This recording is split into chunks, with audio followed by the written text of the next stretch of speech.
you've met me. Just say you remember me, because that'll make me feel better. See? But I don't know, you're his wife. Yes, Rachel. What's your name? Rachel. Rachel. And don't tell me Kathy. Yes. Yes. No, I'm talking to the...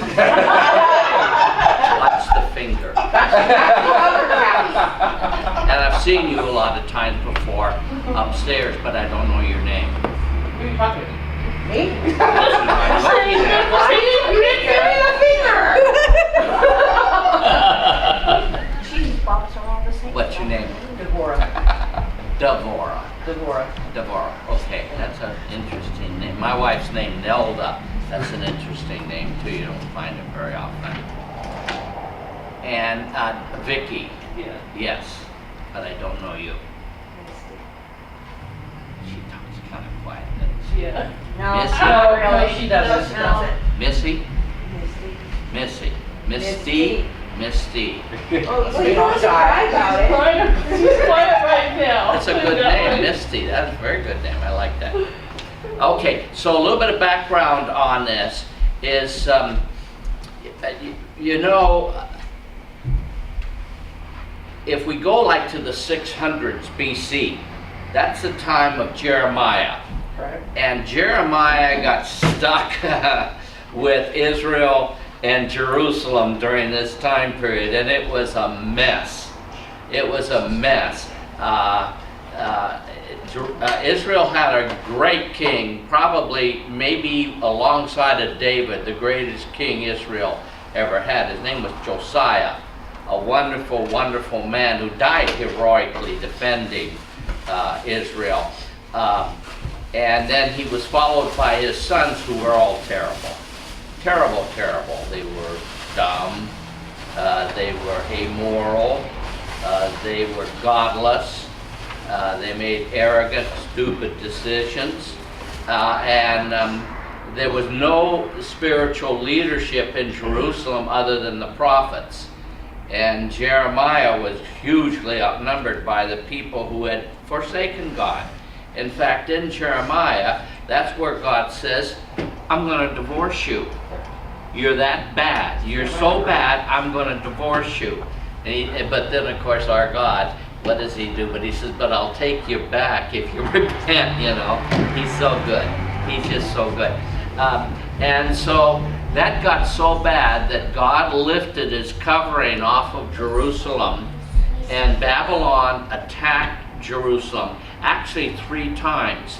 Interestingly enough, something that's not all that known, it's not explained in the Bible, but it's in the Bible, and that is that Josiah was an ally of the Babylonians, Nebuchadnezzar, and he died in the battle defending Israel. And Nebuchadnezzar always had a great admiration for Josiah, and I believe that's why he took it so easy on Jerusalem and Israel, was because of his memory of Josiah, though his sons were terrible.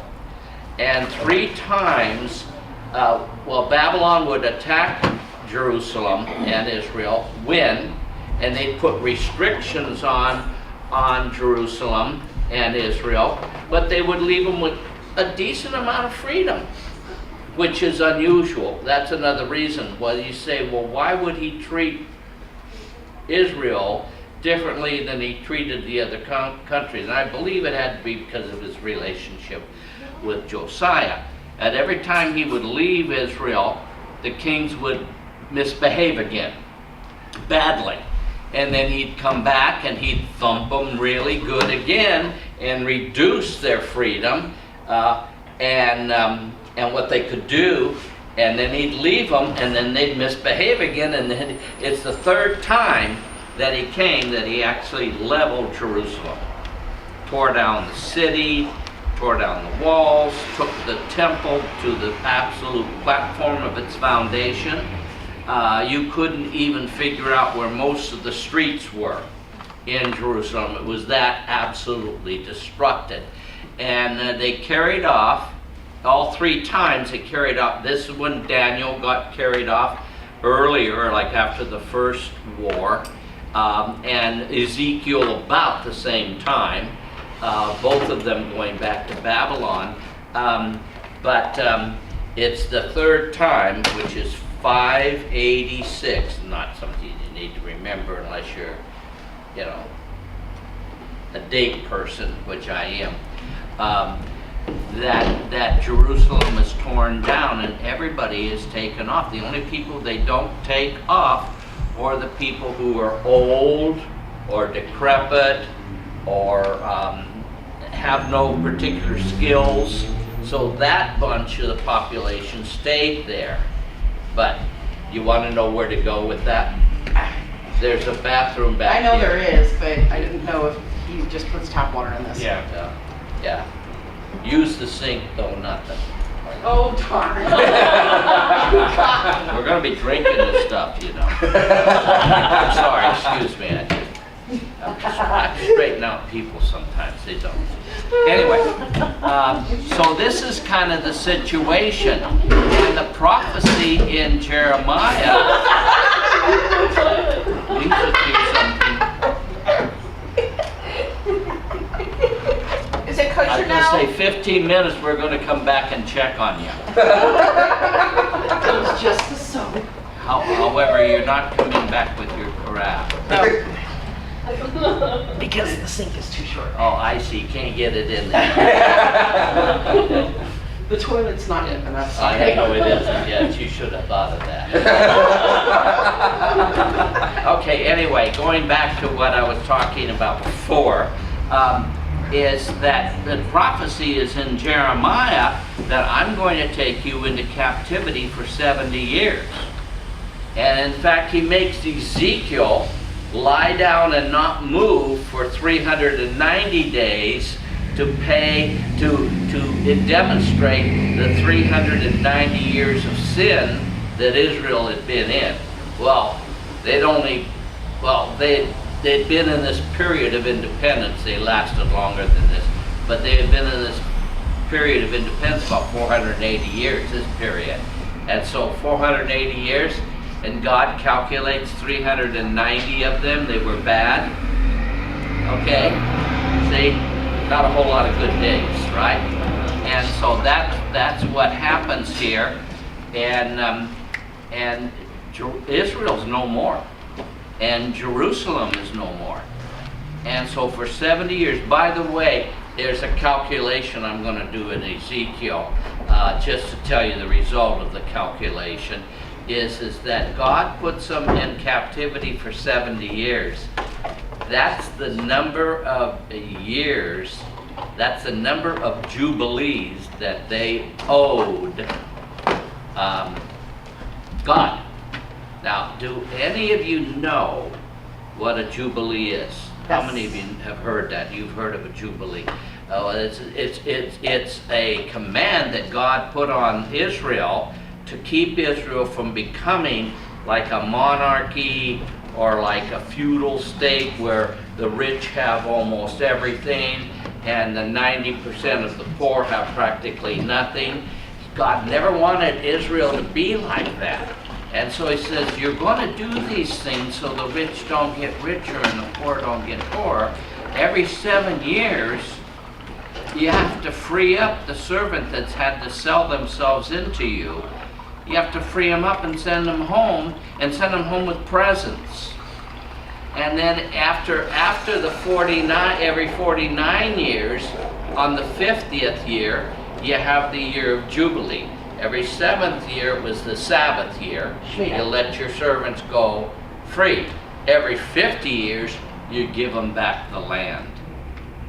So obviously you can tell the rich didn't really like that very well, unless they were a very righteous person. And so there were times where the kings were sloppy, lots of times, and they didn't recognize and they didn't pay attention to the Jubilee. And so God says, okay, you're not going to pay attention to it. You're not going to give me that Jubilee for the poor people. Okay, I'm going to take you out of Jerusalem for 70 years to remind you of the 70 Jubilees that you ignored. And that's what the whole thing of captivity was about. And now That was that generation. That generation was one of the absolute most corrupt, worst generations in the history of Israel. There were two very bad generations. The generation that hung out with Moses out in the wilderness, because they were a bunch of fraidy cats, you know, and everything scared them. And their faith had no depth. It was like, you know, a mile wide and an inch deep, you know, sort of thing. And this generation, terrible. The generation that comes back, which are their children, was one of the greatest generations in the history of Israel, and the whole difference dealt with their relationship with God. That's the entire thing. Not half of it, most of it. The entire thing is this generation was committed to God, committed to his lifestyle, committed to his leadership. If God said it, we will do it. Joshua's generation was like that too. There have been some very good ones. And so these people coming home are really very dedicated in righteousness. I want you to know that. And so they're coming home. They start to come home. Remember, they start to come home in 539. And we'll take a look at that. 539, which is when there is also another, well, I think we'll get into that. I don't want to pop too many brain things through. But Isaiah in 750 prophesizes that a king from Persia, and he even named him Cyrus. So remarkable that cynics of the Bible say, well, that just proves that, you know, the Bible wasn't really written when it was written, because you have no way of knowing those facts.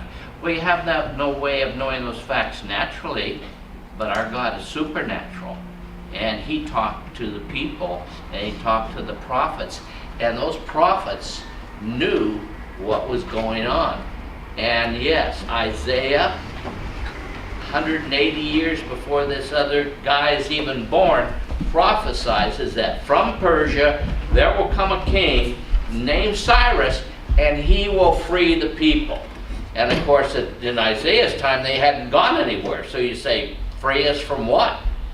I'm doing good right now. Yeah, well, in the future, you're going to be taken away, and God's going to free you. And he's going to call on this pagan who knew a lot about God. So you may see him in heaven. I'm hoping to. Cyrus. If you've ever studied Daniel, I'm sure you're convinced Nebuchadnezzar's in heaven too. You know, I'm going to say, hey, Neb. I'm Bob. Your name's Neb, my name's Bob. Let's sit down and have a nice talk. I want to hear all these things about why do you change from a wild-eyed pagan to a believer in Yahweh. You know, Nebuchadnezzar did. Okay, that's enough aside. Okay, so we got the people coming home. And I have up here, do you all know where Micah is? Towards the end of the Old Testament, you have this period of time where they have the books of the minor prophets. By the way, minor to us means less important. Minor in the Bible means they did it for a shorter period of time. A major prophet was generally a prophet for life. A minor prophet was called for a specific time to do specific things for God. And then they were through with their prophecy. And they went back to just being a regular person. And so if you look at Micah, who is close to the beginning of he's like, I don't know, third, fourth, one in from the beginning of the minor prophets, and you look at chapter 4, verse 10 through 13, and Micah lived about the same time as Isaiah. So Micah is about 150 years before this is going to happen. So I mean, you need to know that so you know the impact of what he is saying. Because when you hear what he's saying, you say, well, he's got to know, he's got to experience these things. No, he didn't experience it. God told him. And starting in verse 10, it says, Rise in agony, O daughters of Zion. Okay, that's not good news. Like a woman in labor, that's not good news. For now you must leave the city. See, this is the prophecy of the future. They're all going to have to leave Jerusalem because Jerusalem is leveled down to nothing. He says, you now must leave the city to camp in the open field. You will go to Babylon. See? There you will be rescued. See? There the Lord will redeem you out of the hands of your enemies. But now many nations are gathered against you. They say, let her be defiled. Let our eyes gloat over Zion. But they do not know the thoughts of the Lord. They do not understand his plan. He who gathers them like sheaves to the threshing floor. Rise and thresh, O daughters of Zion. By the way, do you all know what Zion is? Okay, I mean, you smile like, yeah, sure. You know, but I don't know where you are, and I think it's bad teaching to use terms that you are not familiar with. Okay, so that's why I do that. Okay. So what is Zion? Pardon? Well, what is Zion? Oh, We have a lot of Zion. babies, so. Okay. The Zion is a rocky ridge in East Jerusalem that's about 3 miles long, and it kind of comes up like a spine. In fact, I got a map in there. The map where I pan through it, so, you know, go with me on it. There's a map, and that's the shape, pretty much the shape of Zion. Yeah, you've got that map on the very next page. I drew one, yeah. And the kind of island-looking thing over there is Mount of Olives. And then the white space in between is the Kidron Valley. And then you have the eastern wall of Old Jerusalem, and there leaning up against the eastern wall is Zion, and that's the Temple Mount. That's what we call it, and Jews call the Temple Mount. And right now it is still controlled by Muslim authority. But that's the Temple Mount. Okay, so that's where, let me go back to... So when you say daughters of Zion, then you're referring to the people Women. of that region? Yeah, it's That's kind of a clarified. paraphrase for the people of Jerusalem, daughters of Zion. Israel, really, but Have any of you ever been to Israel? Yeah, it is a great experience. It costs you about $4,000, but you know, some of us spend that much on a house that we can't find it for. What would be a good example of $4,000? A big, huge, remarkable TV set. That's not even I mean- $4,000. Thank you, Drew. he's a well-running Come on. used car. Just in case we're actually being filmed, I'm not going to say anything insulting to you. And I thank you for ruining my point. So anyway, yes, that's Zion, and it says here, rise and thresh. In other words, go back to work, you daughters of Zion, for I will give you horns of iron. Horn is power.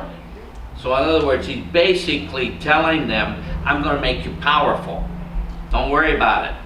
I'm going to make you powerful, and I will give you hoofs of bronze, and you will break to pieces many nations. You will devote you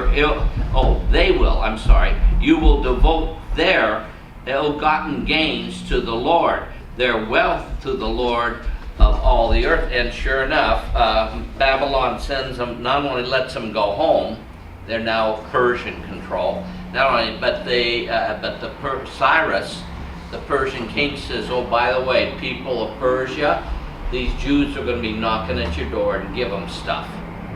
We're not going to send them home empty-handed. Give them tools, give them livestock, give them gold, give them equipment, give them spears and shields, everything like that.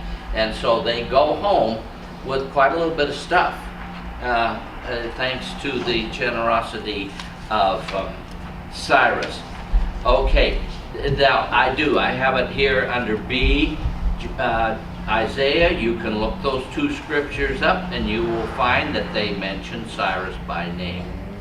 It's a remarkable prophecy. And so now let's go to the book of Ezra.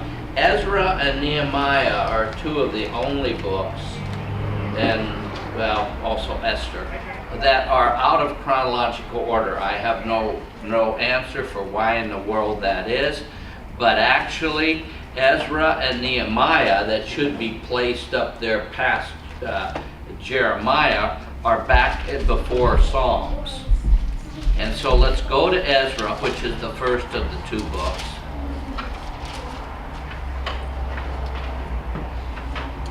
And it says here, in the first year of Cyrus, king of Persia, in order to fulfill the word of the Lord spoken by Jeremiah, and doesn't even mention Isaiah,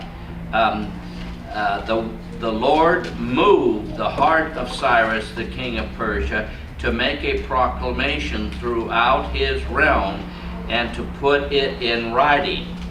And that's when he tells them they can go home. And if you notice at the end of the second verse, it says they can not only go home, but they can build a temple for him, their God, in Jerusalem, in Judah. And it goes on in chapter 1 that tells you a lot of the gold that they took home. See it in verse 9, gives an inventory. In verse 11 it says, in all there were 5,400 articles of gold and silver. Shazbazzar was actually the name, the Babylonian name of the Governor. Pardon? The governor. Yeah. He. That's the name of Zerubbabel, who was the first one to go back, and he's the one. You know, there's not a book in the Bible about him, so a lot of people think, well, I don't know who Zerubbabel was. There are very important people in the Bible that didn't have a book in the Bible. Zerubbabel is one of them. He directs and manages the rebuilding of the temple in Jerusalem. Extremely important. And he had a very high, a lot of high degree of respect for him among the Persians. And you'll run into this more as we go along. Okay, then if you look at your notes, you can see again it says Shazbazzar is Zerubbabel. And the interesting thing about it is that the Persian king calls Zerubbabel, who, now remember, he is a servant in Babylon, now Persia. He's a servant, and yet Cyrus refers to him as the Prince of Judah. And Zerubbabel was a direct descendant of the kings of Judah. He was. In fact, he was like the grandson of one of the last kings of David. Judah. Thank you. And actually, my notes in the version I'm reading actually says that he was recognized as a legitimate heir to the throne of David. Yeah. And you know, not only that, you look in the ancestry of Jesus, Zerubbabel is in the direct Yes. line of ancestry. From Zerubbabel is one of the ancestors, Jesus. So it's a very interesting guy. And he has a major role to play here. Okay, and I make a point here in 2, and there are some other things. There were 3 treks of Israelites that came home. Interestingly enough, a lot of the Israelites had gotten comfortable in Babylon. Babylon was the biggest city in the world at the time. Babylon had a population over 500,000. when most places like London and Paris had maybe 1,000, and Jerusalem had maybe 10,000, and here's Babylon, 500,000. See how, I mean, just imagine Daniel and Ezekiel when they saw Babylon for the first time. They must have absolutely, practically passed out, because to them, Jerusalem was a big city. And it was like a 50th the size of Babylon. So anyway, you take these 3 treks, and notice part D down here. I have the 3 treks, and okay, do you have the, I think you do, the page where it's written out? I never gotten around to having it typed up yet. I got to do that. Do you have that?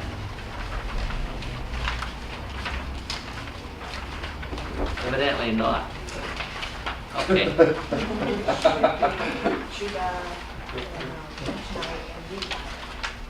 Okay. Negatory. Okay. Well, all right. I tell you, tomorrow I'll give this to you. I have on here the dates of the 3 treks, who the leader was, and how many people the Bible says was in